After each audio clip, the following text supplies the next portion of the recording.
બોટાદ જિલ્લાના ગઢડા તાલુકાના નાના જીજાવદર ગામમાં એક દુઃખદ ઘટના બની હોવાનું સામે આવ્યું છે, જેમાં ગામના ખેડૂત મનહરભાઈ ઉકાભાઈ રોહિશાળિયાનું વીજ શોર્ટ સર્કિટના કારણે મોત નીપજ્યું છે.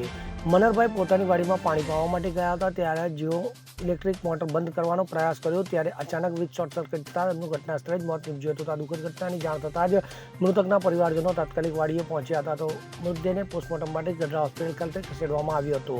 તો મૃતક મનહરભાઈના ભાઈ સુરેશભાઈ રોહિશાળિયાએ આ સમગ્ર ઘટનાની પુષ્ટિ મીડિયા સમક્ષ કરી છે. Bureau report CN24 news. હવે જુઓ દેશ દુનિયાની તમામ ખબરો તમારી આંગળીના ટેરવે.